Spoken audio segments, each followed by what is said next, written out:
सत्यनाम एक ओंकार सत्यनाम वाहेगुरु अनामी पुरुष दयाल की दया अनामी पुरुष सदा सहाय। उस मालिक की दया आप सब पे हो। देश विदेश जहाँ भी आप हो, आप स्वस्थ रहें और सुखी रहें। आज 2 फरवरी 2025 है। बसंत पंचमी भी आज मनाया जा रहा है। आप सबको शुभकामनाएं।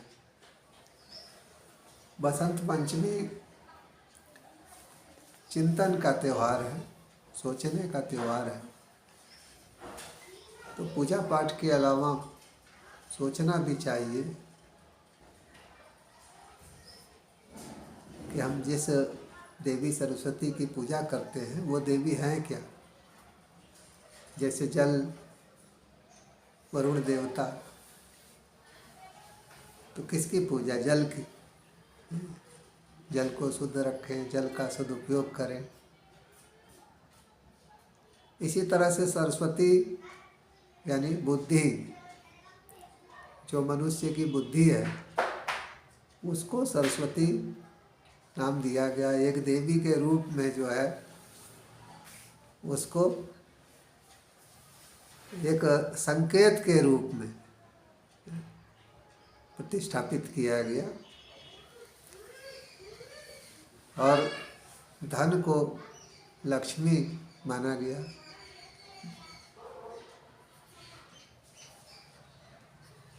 तो एक कहावत है ना कि लक्ष्मी के साथ साथ सरस्वती भी मनुष्य के भीतर विराजमान होनी चाहिए। यानी मनुष्य के पास अगर धन है तो बुद्धि भी होनी चाहिए कि वो उस धन का सदुपयोग कर सके। जैसे देखो, पति के लिए श्री लगाया जाता है। श्री यानी कमाई करो, सही साधनों से धन प्राप्ति करें। और पत्नी के लिए श्रीमती यानी उस श्री का अपने अच्छे मति से, अच्छी बुद्धि से उसका सदुपयोग करें अपने परिवार के लिए, और परिवार से ज़्यादा हो तो समाज के लिए।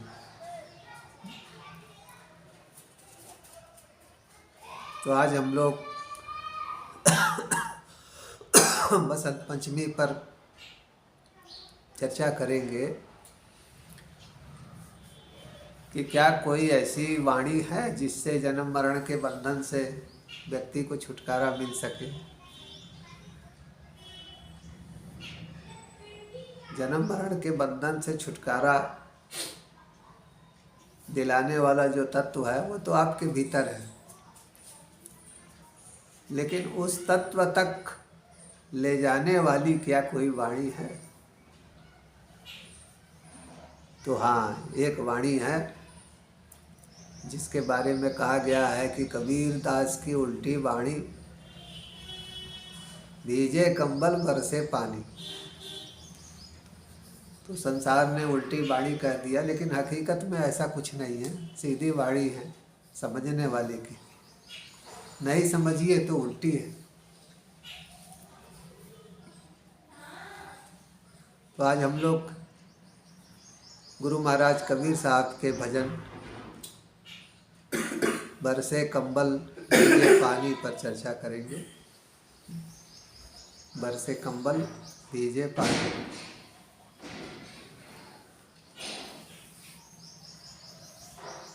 बुझो बुझो पंडित अमृत वाणी, बुझो बुझो पंडित अमृत वाणी, बुझो बुझो पंडित अमृत वाणी। बुझो बुझो पंडित अमृत वाणी, बरसे कंबल भीजे पानी, बरसे कंबल भीजे पानी, बरसे कंबल भीजे पानी। बरसे कंबल भीजे पानी। बुझो बुझो पंडित अमृत वाणी, बुझो बुझ पंडित अमृत वाणी। बुझो बुझो पंडित अमृत वाणी। बुझ बुझ पंडित अमृत वाणी। तो गुरु महाराज कबीर साहब कहते हैं कि बुझो बुझो पंडित अमृत वाणी, बरसे कंबल भीजे पानी। तो यहाँ पर पंडित शब्द का अर्थ है समझदार लोग, सियाने लोग, पढ़े लिखे लोग। संतों की दृष्टि में पंडित कोई जाति नहीं है। संतों की दृष्टि में पंडित का अर्थ है जो विद्वान, जिसके अंदर पांडित्य है, जिसके अंदर विद्वता है, जो विद्वान है, समझदार है, पढ़ा लिखा है, वो पंडित है। तो गुरु महाराज कहते हैं कि जो समाज में समझदार लोग हैं, विद्वान लोग हैं, पंडित जन हैं, वो इसको बूझने की कोशिश करें, समझने की कोशिश करें। ये अमृत वाणी है, यानी कि जन्म मरण से परे ले जाने वाले, तत्व की ओर ले जाने वाली वाणी। वो तत्व क्या है जिसकी प्राप्ति के बाद या जिसमें लीन होने के बाद जन्म मरण के बंधन से छुटकारा मिल जाता है, इसकी चर्चा हम आखिर में करेंगे भजन के। तो कहते हैं कि जितने भी समझदार लोग हैं, पंडित लोग हैं, विद्वान लोग हैं, उन्हें जन्म मरण के बंधन से छुटकारा दिलाने वाली अमृत वाणी पर विचार करना चाहिए। अमृत एक ऐसी वाणी जो कभी मृत नहीं हो सकती है, जो शाश्वत वाणी है।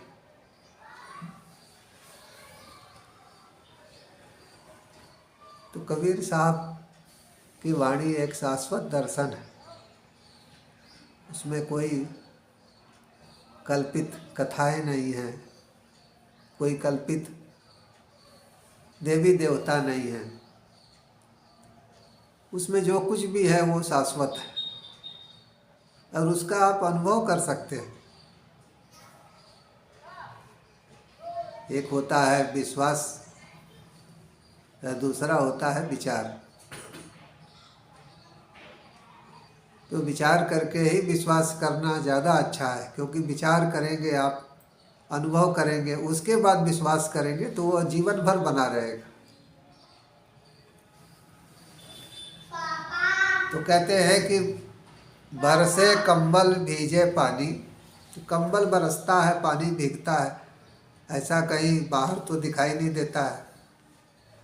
इसलिए कह दिया संसार वालों ने कि कबीर दास की उल्टी वाणी, बरसे कंबल भीजे पानी। कबीर साहब तो उल्टी बात करते हैं कि कंबल बरसता है, पानी भीगता है। तो कबीर साहब ने शाश्वत वाणी की ओर इशारा किया है। आप सोचिए कि आज 600 साल पहले, 600-650 साल पहले गुरु महाराज कबीर साहब के समय में कर्म कांडों का बहुत जोर था, और वहाँ उस समय आप सीधे सीधे नहीं बोल सकते थे। सीधे सीधे जो है उपदेश करना, सीधे सीधे लोगों को समझाना मुश्किल था। जितने राजा महाराजा थे वो सब सजाएं दे देते थे। इसीलिए सारी चीज़ों से बचने के लिए संत जो है घुमा फिरा करके अपनी बात कहते थे। और वैसे भी संतों के बारे में कहा गया है कि 12 बरस रहो संतन की टोली, तब जानो कछु एक ठिठोली। कि संतों के साथ लंबे समय तक रहने के बाद ही बहुत सी चीज़ें समझ में आती हैं। तो कंबल का बरसना क्या है, कंबल क्या है? तो आपके अचेतन मन में कई जन्म जन्मांतर के जो संस्कार हैं वही कंबल है। सूक्ष्म संस्कार, अचेतन मन में जो कुछ भी है वही बाहर निकलता है। और जब उसका एक वातावरण क्रिएट होता है, परिस्थितियाँ क्रिएट होती हैं, तब अचेतन मन से वो बाहर निकलता है। उसमें अच्छे भी संस्कार हैं, बुरे संस्कार भी हैं, और वो संस्कार घटित होता है, समय आने पर घटित होता है। तो जिन लोगों के अंदर पिछले जन्म के सात्विक संस्कार हैं, संत महात्माओं के पास जाने का संस्कार है, सत्संग सुनने का संस्कार है, सच को जानने का संस्कार है, सत्य की खोज करने का संस्कार है, उन सब के अंदर जब पिछले जन्म के संस्कारों की बारिश होती है, तब फिर वो साधना की शुरुआत होती है उनकी। और साधना करते करते उनका हृदय जो है भक्ति रूपी जल में भीग जाता है। तो बरसे पानी, पानी क्या है? भक्ति रूपी जल। भक्ति रूपी जल की बरसात कब होती है? और भक्ति रूपी जल में कौन भीगता है? तो भक्ति रूपी जल में हृदय भीगता है। भक्ति रूपी जल में हृदय भीगता है। और भक्ति रूपी जल में हृदय कब भीगता है? जब सूक्ष्म संस्कारों की बारिश होती है, जन्म जन्मांतर के सूक्ष्म संस्कारों की बारिश होती है, तब जो है हृदय जो है भक्ति रूपी जल में भीगता है। अब भक्ति की शुरुआत कैसे होगी, भक्ति कहाँ से प्रारंभ होती है, किस तरह से आगे बढ़ती है, इसके बारे में आगे गुरु महाराज कहते हैं।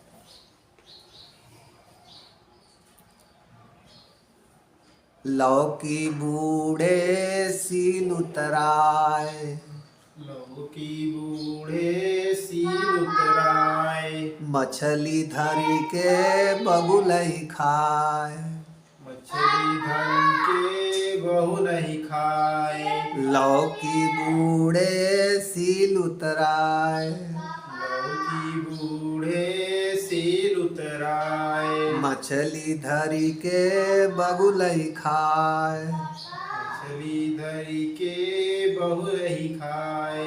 बुझो बुझो पंडित अमृत वाणी, बुझो बुझो पंडित अमृत वाणी, बुझो बुझो पंडित अमृत वाणी। बुझो बुझो पंडित अमृत वाणी। तो इसको समझिए, लौकी बूढ़े सील उतराए, मछली धर के बगुला ही खाए। तो लौकी क्या है? आपकी लगन। वो सब्जी वाली लौकी की बात नहीं कर रहे, और सील लोढ़ा की भी बात नहीं कर रहे। तो लौकी क्या है? आपकी लगन। जब भक्ति में आपकी लगन लगती है, आपकी लौ भक्ति में लग जाती है पूरी तरह से, तो लगन लगने के बाद कुछ गुण आपके भीतर प्रकट होंगे। वो गुण क्या है? सील उतराए। सील, साधुता के कुछ गुण आपके अंदर पैदा हो जाएंगे। तो वो गुण कौन से हैं? पहला गुण है विवेक, और दूसरा गुण है वैराग्य। तो विवेक क्या है? तो सच क्या है, झूठ क्या है, इसको जानना, समझना, उस पर विचार करना, यही विवेक। और वैराग्य क्या है? वैराग्य कि आपके पास सब कुछ है लेकिन उससे मोह नहीं है, ये वैराग्य है। इसको कमलवत जीवन भी कहते हैं। जैसे कमल पानी के अंदर ही रहता है लेकिन पानी के ऊपर खिला रहता है, ऐसे ही संसार में रहते हुए भी नहीं रहना, और संसार की सब चीज़ें हमारे आसपास हों, लेकिन किसी चीज़ से अगर आदमी को अटैचमेंट नहीं है, किसी भी चीज़ से लगाव नहीं है, तो उसको बोलते हैं वैराग्य। तो ये दो गुण, विवेक और वैराग्य। विवेक क्या है, सत्य क्या है, असत्य क्या है, संसार में इसका अनुसंधान करना है। यानी आपको सत्य का भी अनुसंधान करना होगा कि सत्य क्या है, असत्य क्या है, इसको समझना होगा। इसको बोलते हैं विवेक जागृत होना। और उसके बाद फिर वैराग्य पैदा होता है। देखो, एक होता है राग, किसी चीज़ से लगाव, एक होता है वैराग, किसी चीज़ से घृणा, और तीसरा है वितराग। ना आपको लगाव है ना घृणा है।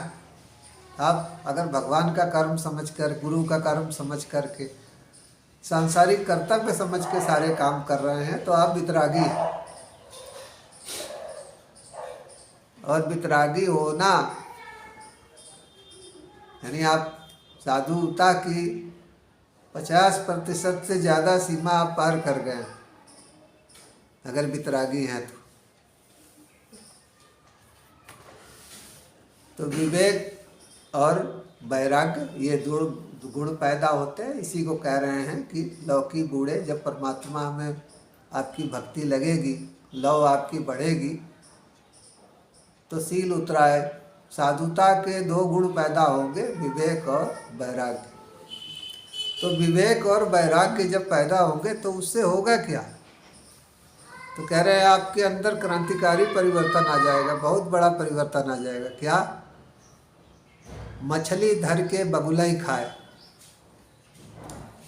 मछली जो है बगुले को पकड़ के खा जाएगी, लेकिन ऐसा होता कहाँ है?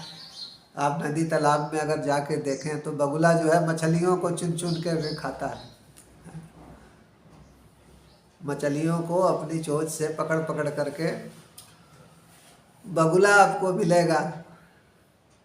कहीं पे मछली जो है बगुले को खाती हो आपको कहीं देखने को नहीं मिलेगा। तो मैंने कहा ना कि आज से 600 650 साल पहले सामाजिक व्यवस्था ऐसी थी कि उसमें संत महात्मा सीधे सीधे साफ साफ नहीं बोल पाते थे। कर्म कांडों का जोर था, राजाओं महाराजाओं का समय था। आज लोकतंत्र है, आज संत सीधे सीधे समझाते हैं। संसार में वास्तव में अगर सतयुग कभी था तो आज का समय ही सतयुग का समय है। आप जिस युग में सत्य की खोज कर सके बिना किसी बाधा के, वही सतयुग है। और जिस युग में आपको सत्य की खोज करने से रोका जाए वो कैसा सतयुग है? तो ये सतयुग, कलयुग, द्वापर, त्रेता, ये सब आपके भीतर ही घटित होते हैं। बाहर तो समय की कोई गणना ही नहीं कर सकता है। धरती को अपनी धुरी पे घूमते हुए कितना समय हो गया, कौन गणना कर सकता है? तो आप अगर बुरे विचार है, तामसी प्रवृत्ति है, तो आप अपने को कलयुग में मान के चलिए। जुए शराब के आदी हैं, सारे परिवार को आप परेशान किए हुए हैं, तो आप कलयुग में जी रहे हैं। और त्रेता, जब व्यक्ति जो है 3 चीज़ों के रहस्य को समझ जाता है कि माया क्या है, जीव क्या है, ब्रह्म क्या है, तो त्रेता का 3 चीज़ों को समझना, माया को, जीव को, ब्रह्म को। और द्वापर में क्या होता है? द्वापर में 2 चीज़ें रह जाती है, एक जीव और दूसरा ब्रह्म। द्वंद्व रहता है कि हम अलग हैं, भगवान अलग है, इसका द्वंद्व यही द्वापर है। और सतयुग में क्या होता है? सतयुग में आपको समझ में आ जाता है कि तत्वमसि, जिस तत्व की आप खोज कर रहे थे, जिस परमात्मा की खोज कर रहे थे, वो आप तत्वमसि, आप अपनी ही खोज कर रहे थे। वह तत्व मैं ही हूँ जिसकी कई जन्म जन्मांतर से मैं खोज कर रहा हूँ। तो सतयुग जब सत्य की समझ आ जाए, और सबसे बड़ी बात सत्य का अनुभव हो जाए, उस पर विश्वास हो जाए, अनुभव हो जाए, तो आप समझिए कि जीवन धन्य हो गया और आप सतयुग में हैं।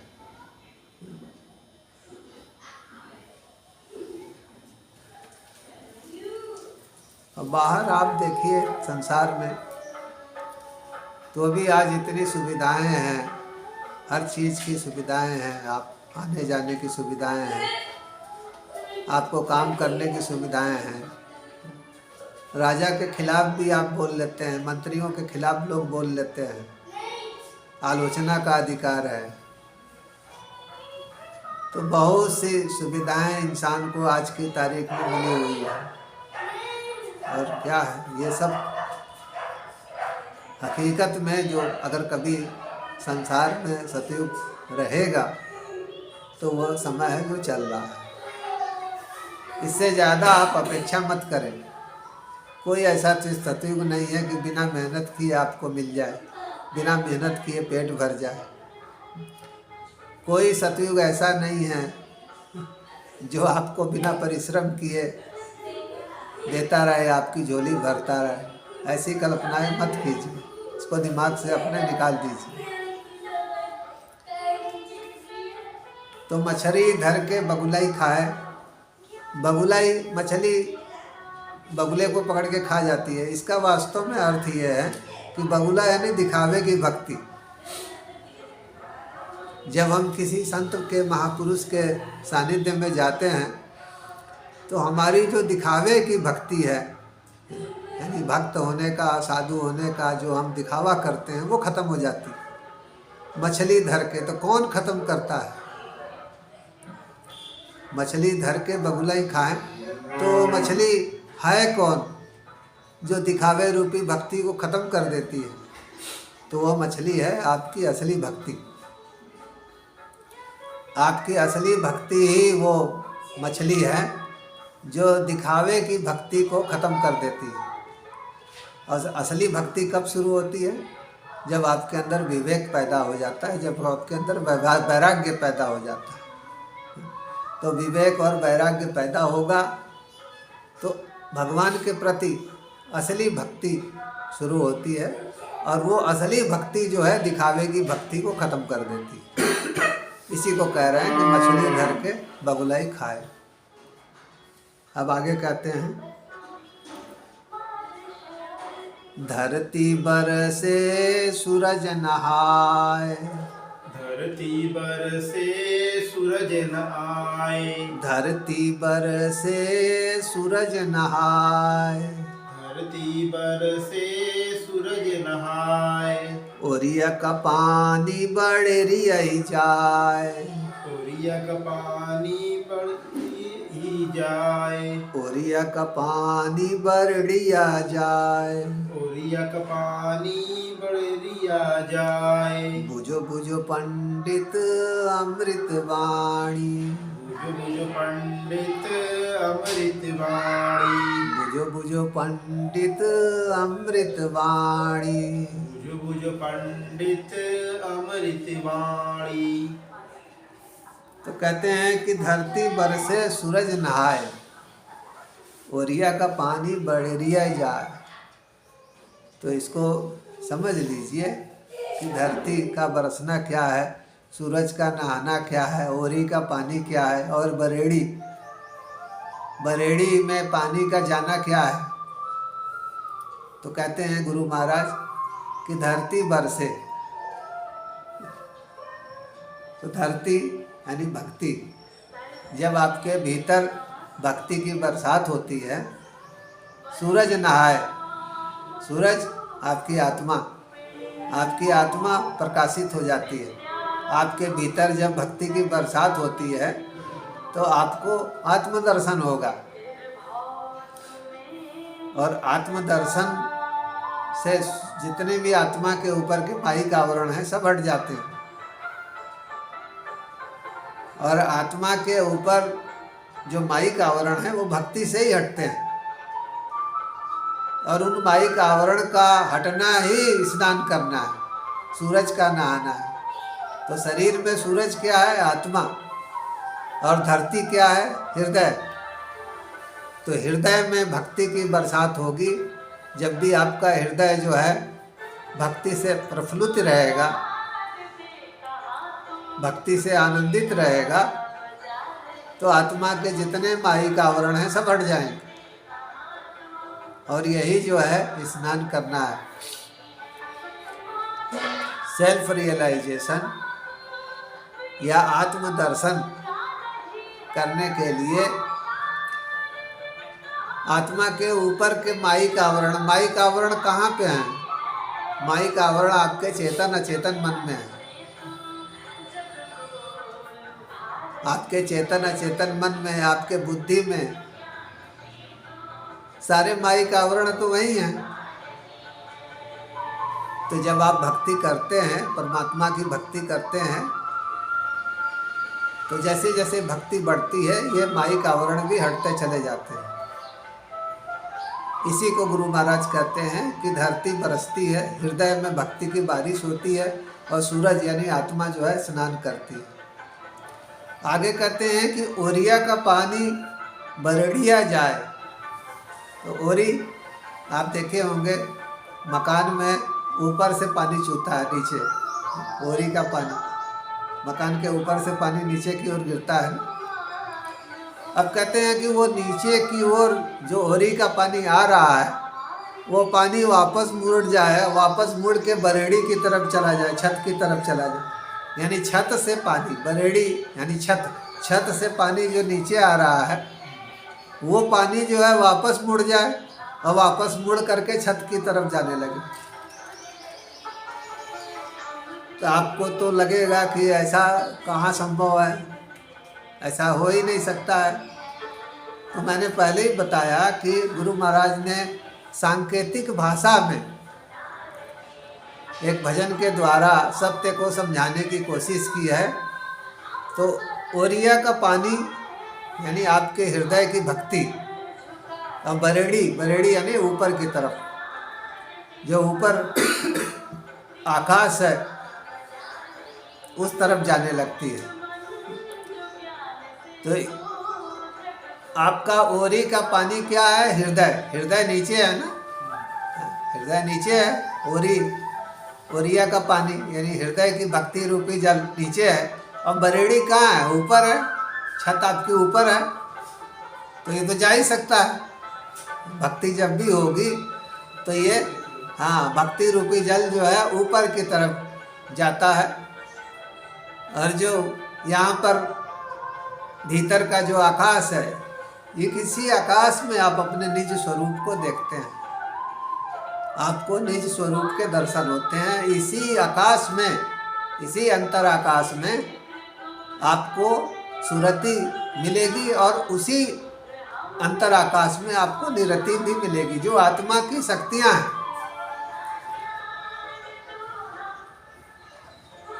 और इसी अंतर आकाश में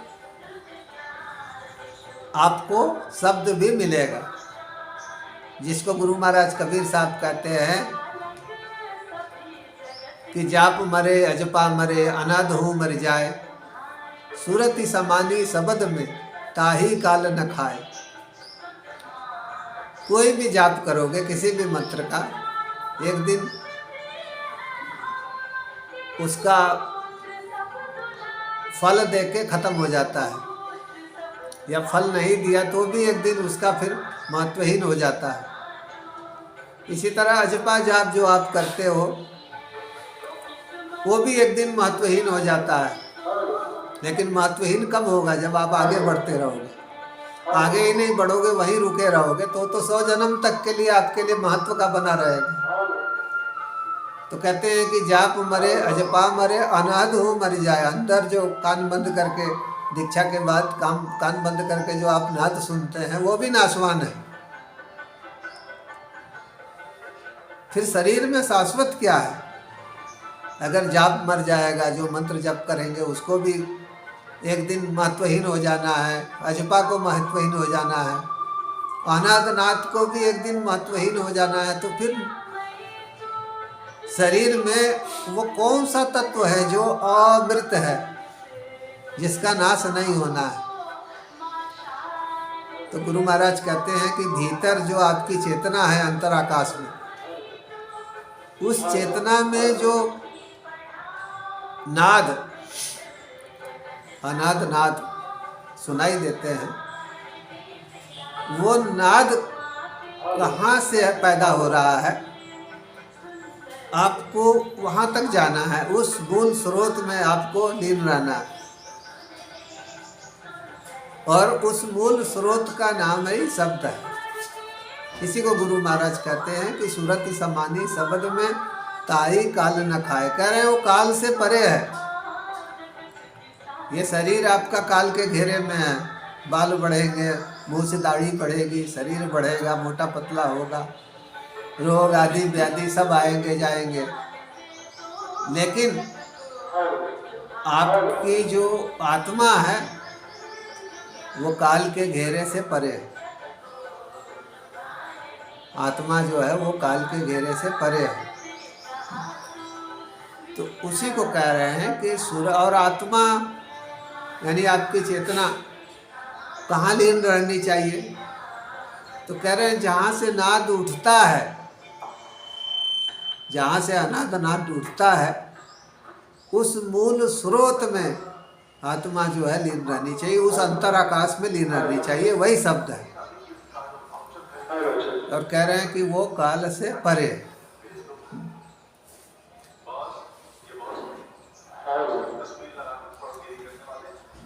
तो आपने समझ लिया कि धरती बरसती है, यानी कि हृदय में जब भक्ति रूपी जल से सराबोर हो जाता है तो यही जल जो है ऊपर की तरफ बढ़ने लगता है। ओरी का पानी बरेड़ी की तरफ जाने लगता है। अब आगे कहते हैं, तर भई घड़ा ऊपर पनिहारी, तर भई घड़ा ऊपर पनिहारी, तर भई घड़ा ऊपर पनिहारी, तर भई घड़ा ऊपर पनिहारी, बुझो बुझो पंडित अमृत वाणी, बुझो बुझो पंडित अमृत वाणी, बुरो बुझो पंडित अमृत वाणी, गुरु बुझ पंडित अमृत वाणी, बरसे कंबल भीजे पानी, बरसे कंबल भीजे पानी, बरसे कंबल भीजे पानी। बरसे कंबल भीजे पानी। तो गुरु महाराज कहते हैं कि तर भई घड़ा, मैंने कहा कि आपसे सांकेतिक भाषा में भजन है, भाव और अर्थ बहुत गहरे हैं, शाश्वत है, इसलिए इसको अमृत वाणी कहा गया है। जन्म मरण के बंधन से छुटकारा दिलाने वाली वाणी। तो कहते हैं कि तर भई घड़ा, घड़ा नीचे है और पनिहारी जो है ऊपर है। संसार में आप कहेंगे तो आपको बेवकूफ़ समझेगा, बेवकूफ़ कहेगा कि घड़ा नीचे और घड़े के ऊपर, तो घड़ा ही टूट जाएगा।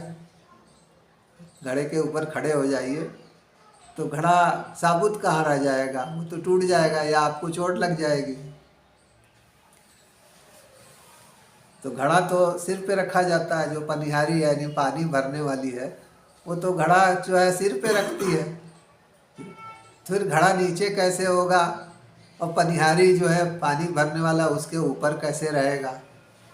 तो समझने की कोशिश कीजिए। पनिहारी का अर्थ ये है परमात्मा, अब घड़ा यानी आप एक कुंभ में है ना, एक घड़े में ही तो है, शरीर तो कुंभ है। यह तन सांचा कुंभ था, लिए फिरे था साथ, ढबका लागा फूट गया, आया नहीं कछु हाथ। यानी कि ये जो शरीर है ये कांचा कुंभ यानी कच्चा घड़ा था जो लेके मैं यहाँ वहाँ घूम रहा था। ढबका लगा, कोई रोग लगा, चोट लगी और फूट गया। और चूंकि उस आत्मा रूपी तत्व को जाना नहीं, समझा नहीं, इसलिए कुछ भी हाथ नहीं आया। तो इसीलिए गुरु महाराज कहते हैं कि शरीर एक घड़ा है। जब आप भजन करने लगते हैं तो परमात्मा आपको खींचने लगता है। घड़ा आपकी आत्मा नीचे, परमात्मा ऊपर, सब शरीर के अंदर, आत्मा नीचे परमात्मा ऊपर। और वो पनिहारी जो है, परमात्मा जो है, वो आपको खींचने लगता है। जैसे बाल्टी से, घड़े से पानी खींचते हैं ना कुएं से, तो ऐसे ही जब आप भक्ति में सराबोर हो जाते हैं तो परमात्मा आपको अपनी तरफ खींचने लगता है। लेकिन आपको भी घड़ा बनना होगा, भक्ति रूपी जल से पूरित होना होगा। तो वास्तव में अगर आप एक ऐसा कुंभ आपका शरीर बन जाए जो भक्ति रूपी जल से भर जाए, तो परमात्मा अपनी तरफ आपको खींचने लगेगा। और ये सब कुछ शरीर के अंदर ही घटित होता है। ऐसा नहीं कि शरीर से बाहर कुछ घटित होना, नहीं, सब कुछ शरीर के अंदर। बंधन भी शरीर के अंदर, मोक्ष भी शरीर के अंदर। ये भजन बड़ा है, तो शेष भाग हम लोग फिर अगले रविवार को हम लोग इस भजन के आगे जो वर्णन है, शाश्वत वर्णन, उसमें हम आगे चर्चा करेंगे भजन की। इसमें 2 रविवार, 3 रविवार, 4 रविवार तक लग सकता है। तो ज़रूर सुनिए आप भजन को। अगले रविवार को बूझो बूझो पंडित अमृत वाणी, बरसे कंबल भीजे पानी। अगला भाग जो है अगले रविवार के सत्संग में फिर हम चर्चा करेंगे। एक ओंकार परमात्मा एक है, सत्य नाम वो सच्चा नाम है, वाहे गुरु वही सबका गुरु है। उस अनामी पुरुष दयाल की दया, अनामी पुरुष सदा सहाय। आप जहाँ कहीं भी हों, घर में, खेत खलिहान में, देश में, समाज में, जहाँ कहीं भी हों, आप पे उस मालिक की दया हो। आप लोग स्वस्थ रहें, सुखी रहें, परमात्मा के प्रति, गुरु के प्रति प्रेम बढ़े, सबकी यथासंभव सेवा करें, एक अच्छे नागरिक बने, एक अच्छे भक्त बने। आप दुनिया में शांति हो, दुनिया में सबकी उन्नति हो, सब लोग स्वस्थ रहे, सुखी रहे। सत्य सत्य। ब्रह्मानंदम ब्रह्मानंदम परम सुखदम परम सुखदम केवलम ज्ञानमूर्तिम केवलम ज्ञानमूर्तिम द्वंद्वातीतम द्वंद्वातीतम गगन सदृशम गगनसदृशं तत्त्वमस्यादिलक्षणम तत्त्वमस्यादिलक्षणम् एकम नित्यम एकं नित्यं विमलमचलम विमलमचलं सर्वदी साक्षिभूतम सर्वदी साक्षीभूतं भावातीतम भावातीतं त्रिगुणरहितम त्रिगुणरहितं सद्गुरु त्वं नमामि, सद्गुरु त्वं नमामि सद्गुरु त्वं नमामि। गुरु त्वं नमामि। मानुष भजले गुरु चरणम, मानुष भजले गुरु चरणम मानुष भजले गुरु चरणम। मानुष भजले गुरु चरणम दुस्तर भव सागर तरणम, दुस्तर भव सागर तरणम दुस्तर भव सागर तरणम। दुस्तर भव सागर तरणम मानुष भजले गुरु चरणम, मानुष भजले गुरु चरणम मानुष भजले गुरु चरणम। मानुष भजले गुरु चरणम भव बाधा भव बंधन हरणम, भव बाधा भव बंधन हरणम भव बाधा भव बंधन हरणम। भव बाधा भवबंधन हरणम। मानुष भजले गुरु चरणम। मानुष भजले गुरु चरणम। मानुष भजले गुरु चरणम। मानुष भजले गुरु चरणम। असरण को प्रभु ले शरणम। असरण को प्रभु ले शरणम। असरण को प्रभु ले शरणम। असरण को प्रभु ले शरणम। मानुष भजले गुरु चरणम। मानुष भजले गुरु चरणम। मानुष भजले गुरु चरणम। मानुष भजले गुरु चरणम। नाम पुरुष दयाल की दया, नाम पुरुष सदा सहाय। आप सब लोग स्वस्थ रहें, सुखी रहें। सत्य सत्य।